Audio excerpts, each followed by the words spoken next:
is this. Today is our day. May Day is our day. And it's a day when we should also raise our sights from the struggles we face here and now to what we want to build for the future. Because the truth is, there is the wealth in this society, in this world, to feed everyone, to clothe everyone, to provide decent schools, homes and education for everyone. The truth is, the power is in the wrong hands, and we need to set the agenda that we want that power democratically in the hands of the majority of working people here and across the world. That's what socialism is about. Solidarity. May Day greetings. Thanks very much. You wouldn't know socialism is if it kicks you up the arse. Thank you, Matt. Our next speaker is Fran Heathcote, General Secretary of BC. We bear the devastating impact that public sector cuts, which have underpinned the economic orthodoxy for so long, have had. We've seen an unprecedented wave of strike action across the public and private sector. And those members are not only striking, but they're winning. The right to strike and our members' ability to fight back against low pay and bad bosses. If they were serious about heading off strike action, they could start by immediately giving workers a fair pay rise. The Tory game plan is clear. Pay workers poverty wages and make it illegal for them to do anything about it. And our members in the border force have the MSL legislation hanging over them, and they are some of the most restrictive of the lot. Strikes are now required to have no impact on strike days, which for all intents and purposes is an outright ban on strike action. When we put that to the Home Office, their response was that this wasn't their interpretation. Judicial review proceedings and have served a pre-action protocol have cooked up this terrible legislation. And this resistance and the pressure should not be limited just to the Tory government. Before the year is out, there will be a Labour government, and with a big majority to boot. And after a decade and a half of misery, we need this Labour government to tackle the issues that our members face head on and face them immediately. It is therefore incredibly disappointing today to have heard reports that Labour's New Deal for Workers is starting to be watered down. That just isn't good enough. People want to look to the future that's filled with hope and optimism, but this latest U-turn does the exact opposite. Ordinary people have been through too much to be let down again. We need a Labour government with strong ties to our movement, because we've shown that we can win for our members, and we've shown that we can win for those who don't have a voice as well. The work of PCS in tackling this government's appalling treatment of asylum seekers and refugees is something that we are incredibly proud of. First, we took a stand against the despicable plan to turn back the boats in the Channel. And thanks to industrial and legal pressure, the government ditched that policy. All the way to the Supreme Court, the policy was eventually deemed unlawful. I could not be prouder to say that thanks to PCS, not a single flight containing asylum seekers, apart from the one we've heard learned about today who volunteered, has yet left for Rwanda. But as we know, this nasty government is relentless in pursuit of to punish refugees. The Rwanda bill is now law, and the Home Office has already begun rounding up asylum seekers and sending them to deportation centres. You can certainly tell this is an election round the corner. Well, our union and this movement will not stand for it. The lives of people who have been through hell should not be toyed with in a desperate election gimmick. Our members won't stand for it either, and let me tell you this, you know...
and great to see so many Palestinian flags on the demonstration today.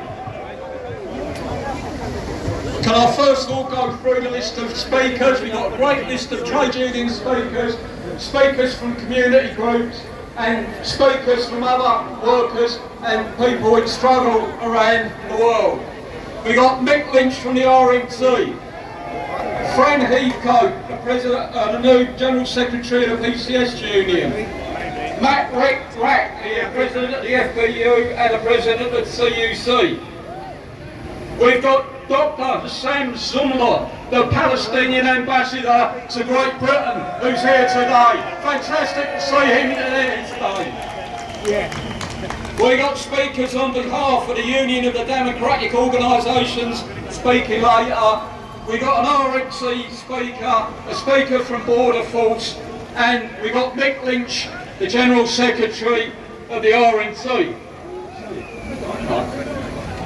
Comrades, our movement is still fighting, our movement is still struggling, and we are winning. From the struggle of the steel workers in Port Talbot to the comrades and the unions organising in Amazon around the country, we are building, we are growing. But can I make a special mention today, on the day of International Workers' Solidarity, of our brothers and sisters in the US, on those campuses in the US, fighting their government, fighting the American government, fighting for peace, fighting for social justice in Gaza and in the occupied West Bank. Can I make a special mention as well, in terms of UK unions, of the two unions in this country, at Border Force and on the railways, that are confronting the Tory minimum service level agreement, fighting back and winning. And well done to the comrades in those two unions, PCS and ASLEF.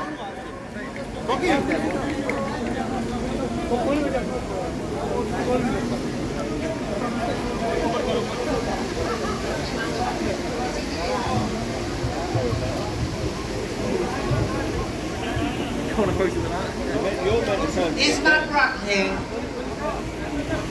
Our first speaker. Matt Rack, President of CUC and President of the Fight. Comrades, friends, brothers and sisters, greetings from led by socialists and trade unionists as an international day.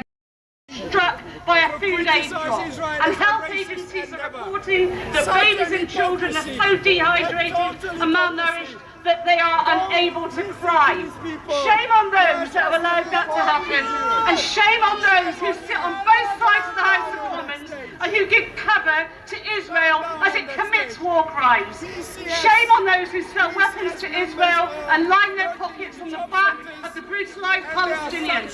For those who sell arms, the message from PCS members working in the government departments that are responsible is this: if you are found to be in breach of international law, we will take legal action and we will suspend working.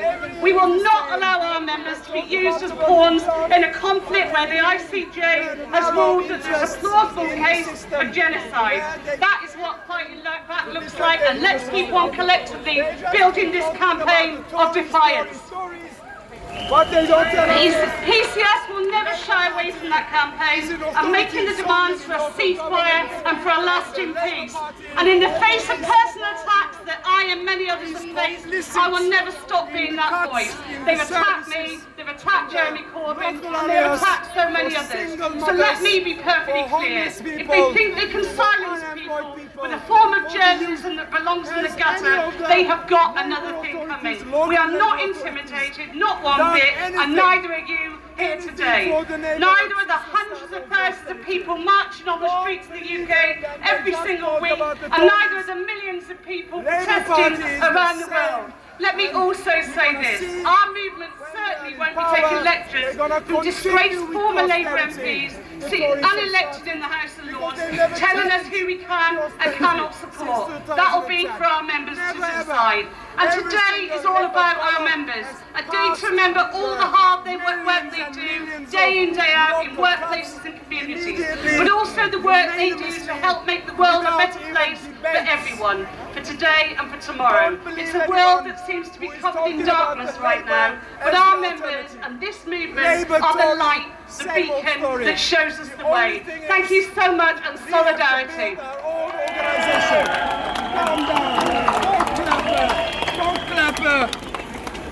A union is sanctioning working class people. So, comrades, it's good to hear friends speaking about the ethnic cleansing, the barbarism and the genocide in the West Bank and in Gaza. And how proud as a movement, when I look around us, many of the banners that are here today have been on the marches since October, the massive marches.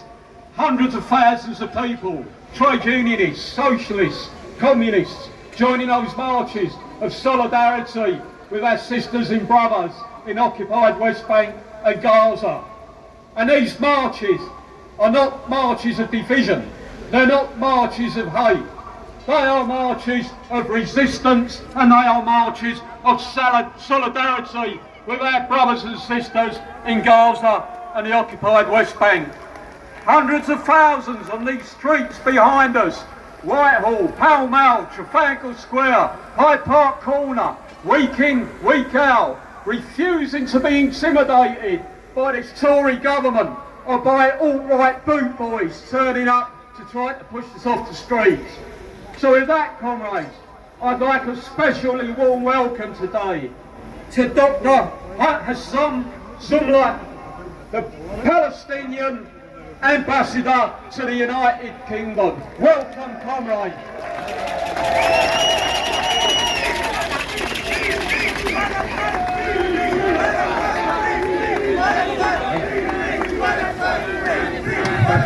Thank you. Workers, friends, brothers and sisters, students. I hope you have students among you today. What a pride, what a feeling to be among you today.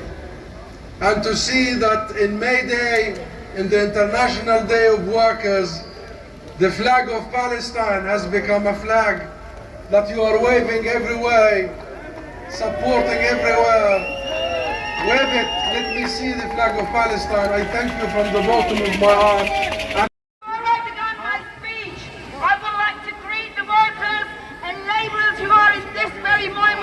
Continuing to fight in Istanbul, Turkey to enter Taksim Square against its dictatorship of